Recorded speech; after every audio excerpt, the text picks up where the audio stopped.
بسم اللہ الرحمن الرحیم۔ السلام علیکم۔ معزز ناظرین، انسان کی زندگی ایک امتحان ہے۔ اس دنیا میں ہمیں مکمل آزادی نہیں دی گئی، بلکہ ایک حد کے اندر رہ کر زندگی گزارنے کا حکم دیا گیا ہے۔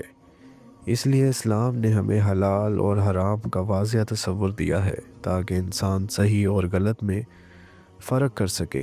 قرآن مجید میں اللہ تعالیٰ فرماتے ہیں کہ اے ایمان والو، جو پاکیزہ چیزیں ہم نے تمہیں عطا کی ہیں ان میں سے کھاؤ اور اللہ کا شکر ادا کرو۔ یہ آیت ہمیں بتاتی ہے کہ اسلام انسان کو تنگی میں نہیں ڈالتا، بلکہ پاکیزہ اور حلال چیزوں کی اجازت دیتا ہے، لیکن ساتھ ہی کچھ چیزوں کو حرام قرار دیا گیا ہے تاکہ انسان کی زندگی پاک اور معاشرہ صاف رہے۔ حلال کیا ہے؟ اسلام میں حلال وہ کام، چیز یا ذریعہ ہے جس کی اجازت اللہ اور اس کے رسول نے صلی اللہ علیہ وآلہ وسلم نے دی ہو۔ مثلاً حلال روزی کمانا، سچ بولنا، والدین کی خدمت کرنا، لوگوں کے ساتھ انصاف کرنا، حلال تجارت کرنا۔ یہ سب وہ کام ہے جن سے انسان کی زندگی میں برکت، سکون اور رحمت آتی ہے۔ رسول اللہ صلی اللہ علیہ وآلہ وسلم نے فرمایا کہ حلال کمائی کرنے والا شخص اللہ کے نزدیک بہت محبوب ہوتا ہے۔ یہ تعلیم ہمیں محمد صلی اللہ علیہ وآلہ وسلم کی سنت سے ملتی ہے کہ رزق ہمیشہ پاک اور حلال ہونا چاہیے۔ حرام کیا ہے؟ حرام وہ چیز ہے جسے اللہ نے سختی سے منع فرمایا ہے، جیسے جھوٹ بولنا، دھوکہ دینا، سود لینا یا دینا، رشوت لینا، ظلم کرنا، حرام کمائی کرنا۔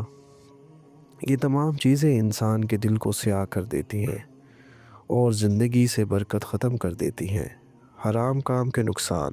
حرام کام بظاہر آسان اور فائدہ مند لگتے ہیں، مگر حقیقت میں یہ انسان کو تباہی کی طرف لے جاتے ہیں۔ حرام کمائی دل میں بے سکونی پیدا کرتی ہے، دعاؤں کی قبولیت کو روک دیتی ہے، خاندان میں مشکلات پیدا کرتی ہے۔ رسول اللہ صلی اللہ علیہ وآلہ وسلم نے فرمایا کہ جو جسم حرام سے پرورش پاتا ہے اس کے لیے جنت مشکل ہو جاتی ہے۔ حلال زندگی کے برکت۔ حلال زندگی شاید مشکل ہو، لیکن اس میں ایسی برکت ہوتی ہے جو حرام میں بھی کبھی نہیں ہو سکتی۔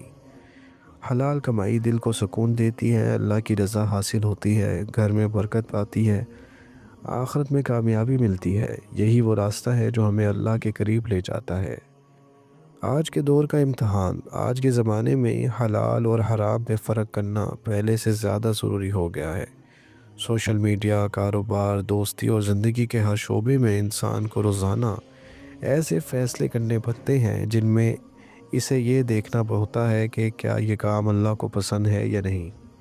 ایک سچا مسلمان وہی ہے جو تنہائی میں بھی حرام سے بچتا ہے اور حلال کو اختیار کرتا ہے۔